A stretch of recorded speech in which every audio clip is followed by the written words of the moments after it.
प्यारे बच्चों, अभी आप लोगों ने पिछले वीडियोज़ में गुणोत्तर श्रेणी से संबंधित बहुत से क्वेश्चन को लगाए हैं। गुणोत्तर माध्य से भी क्वेश्चन बताया गया उसी क्रम में, और कुछ ऐसे भी क्वेश्चन बताए गए जिसमें कहा जाता था किन्हीं तीन गुणोत्तर माध्य के गुणोत्तर श्रेणी के किन्हीं तीन पदों का योग कुछ है, योग गुणनफल कुछ है, तो ये पद ज्ञात कीजिए। इस प्रकार से आप क्वेश्चन लगाएं।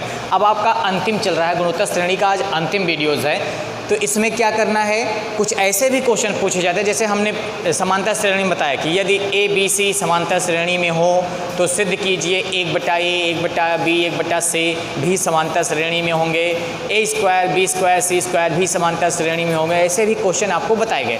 तो उसी तरह गुणोत्तर श्रेणी में भी लगाते हैं। जैसे इसने लिखा है यदि ए बी सी तीन पद हैं, कौन कौन से, ए बी और सी, ये गुणोत्तर श्रेणी में है, तो सिद्ध करो कि log a की पावर n, log b की पावर n, log c की पावर n समांतर श्रेणी में होंगे।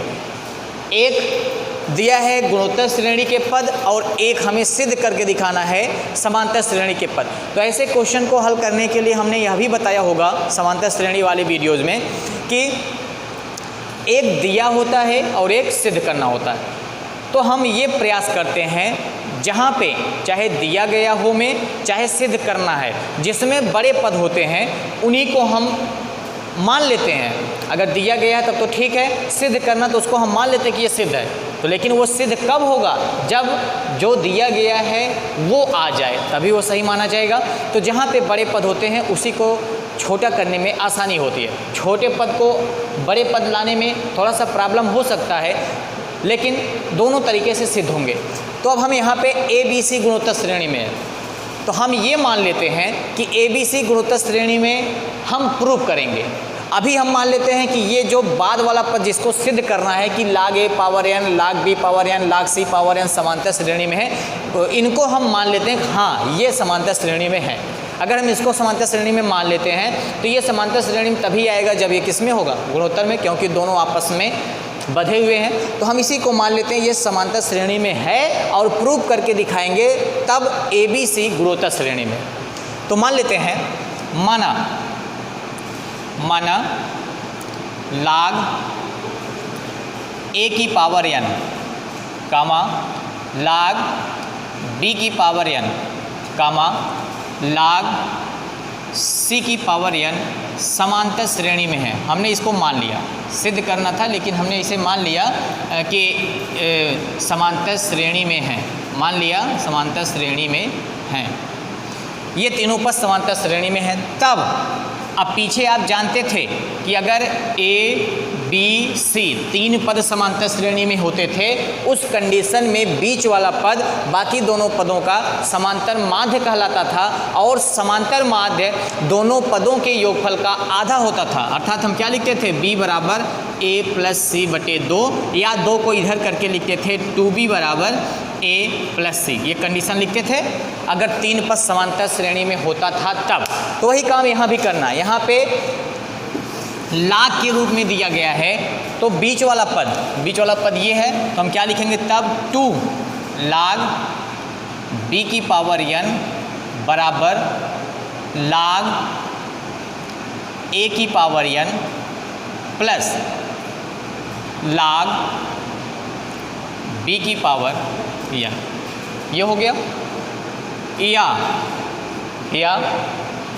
2 log b की पावर n बराबर, ये दोनों आपस में देखिए एक log की प्रॉपर्टी होती है, चूँकि log m इंटू n बराबर log m plus log n, लेकिन आधार समान होना चाहिए। तो जहाँ कोई आधार न दिया उसको आधार को हम ई मान लेते हैं, ठीक ना।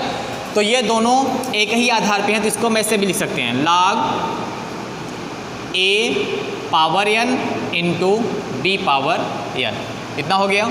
या यहाँ से हम लिख सकते हैं, इस 2 को हटा सकते हैं, 2 को कहाँ ले जाएंगे, b की पावर 2n बराबर log, इसको ऐसे भी लिख सकते हैं, ए बी लिख के पावर n यहाँ कर दी, ये n a के साथ भी होगा और b के साथ भी होगा।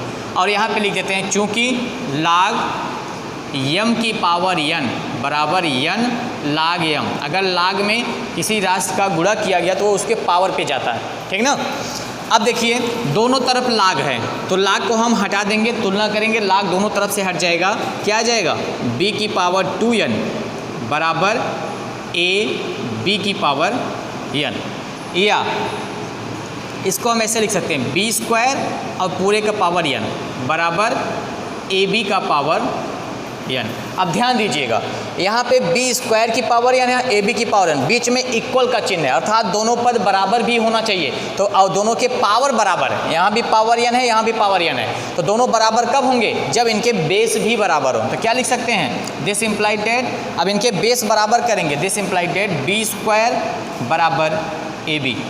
और ये कंडीशन तब के लिए है जब ए बी सी किस श्रेणी में रहा होगा, गुणोत्तर श्रेणी में।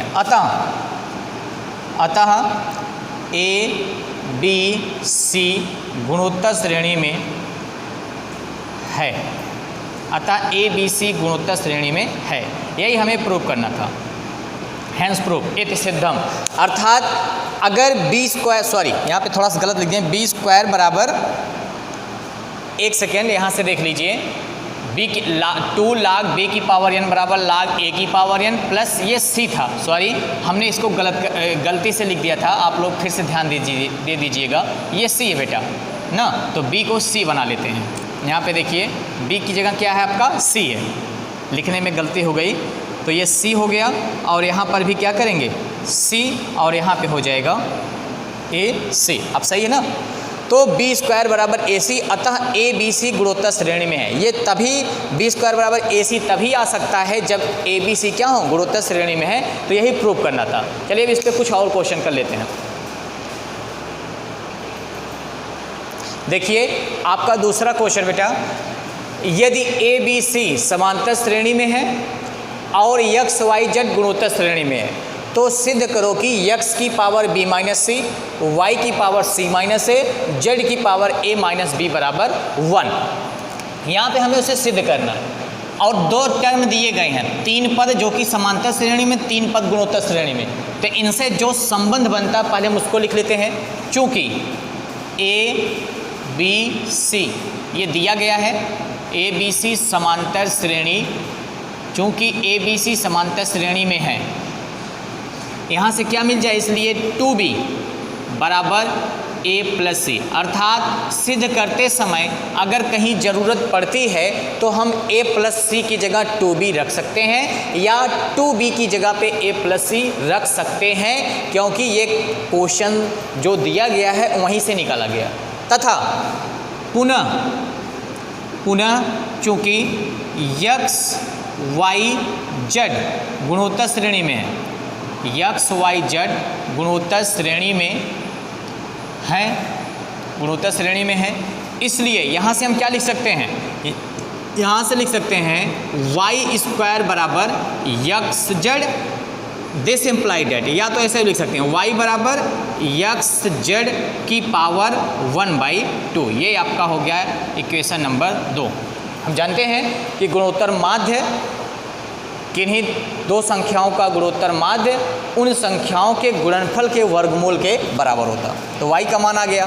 अब जो प्रूव करना उस पर चलते हैं, तो लेफ्ट हैंड साइड ले लेते हैं प्रूव करने वाले का, लेफ्ट हैंड साइड जो प्रूव करना, देखिए क्या प्रूव करना है, x की पावर b माइनस सी, y की पावर c माइनस ए, और z की पावर a माइनस बी बराबर x की पावर b माइनस सी, क्योंकि x का किसी टर्म में कोई रिलेशन है नहीं, y का रिलेशन है x और z में, तो y की जगह क्या रख देंगे, y की जगह रखेंगे x z पावर 1/2, और इसका पावर पहले से दिया गया है c माइनस ए, ये दिया गया है,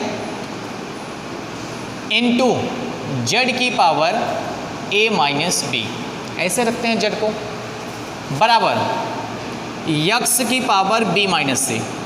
अब ध्यान दीजिएगा, पावर के ऊपर पावर, दोनों पावरों का मल्टीप्लाई होगा, क्या होगा, X Z power c minus A और बटे 2 इंटू जेड की पावर a माइनस बी बराबर x की पावर b माइनस सी, अब देखिए यहाँ पे यक्स भी है, जड़ है, तो ये पावर यक्स पे भी लगा देंगे, जड़ पे भी लगाएंगे, तो क्या आएगा, यक्स की इंटू यक्स की पावर c माइनस ए बटा में 2 है, इंटू जेड की पावर c माइनस ए बटा में 2 है, दोनों पे पावर अलग अलग हो गया, इंटू जेड की पावर a माइनस बी है।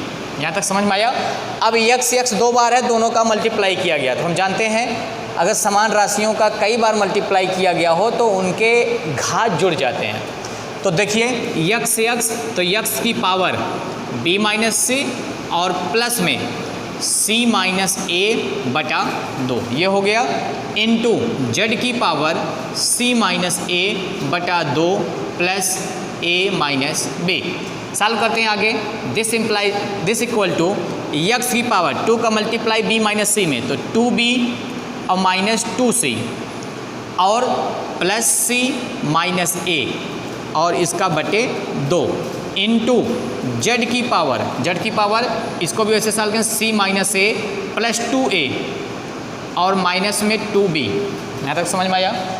थोड़ा सा और सरल करते हैं, बराबर यक्स की पावर 2b अकेले है, तो देखिए हम 2b की जगह क्या रख सकते हैं, 2b की जगह a प्लस सी। हमने कहा था शुरू में ज़रूरत पड़ने पर 2b की जगह a प्लस सी या a प्लस सी की जगह 2b रख सकते हैं, तो ज़रूरत पड़ गई है तो 2b की जगह a प्लस सी रखेंगे, तो a प्लस सी।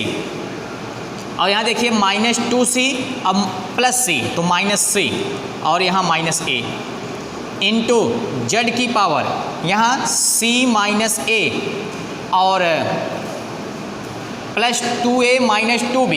तो देखिए थोड़ा सा सॉल्व कर देते हैं, जब 2a में से एक घटाएंगे तो प्लस a और माइनस 2b, यहाँ भी 2b है तो 2b की जगह क्या रखेंगे, a प्लस सी, और 2b के पहले माइनस है तो माइनस a और माइनस c। यहाँ लिख देते हैं चूँकि 2b बराबर a प्लस c।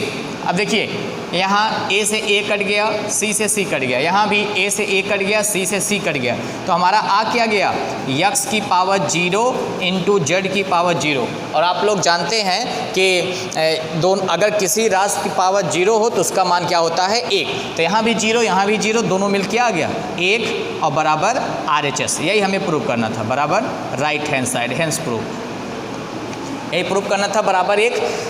तो ये आपके 2 और अलग प्रकार के क्वेश्चन थे। अब इसके अलावा गुणोत्तर श्रेणी में और कुछ टॉपिक नहीं बचा है, जितना सब कुछ था हमने बता दिया। अब हमारी तरफ से तो इसमें कुछ नहीं बचा, अब ख़त्म हो गया है गुणोत्तर श्रेणी का चैप्टर। एक बार हमने PDF के माध्यम से दोहराया था, दोबारा PDF के माध्यम से भी दोहरा रहे हैं और वीडियो के भी माध्यम से। आप लोग अपना नोट्स बना लीजिएगा, प्रश्नावली के प्रश्न लगाइएगा, नहीं समझ में आया होगा जो क्वेश्चन उसको अपने ग्रुप में पूछते रहिए। अब हम अगले दिन से फिर नई टॉपिक शुरू करेंगे।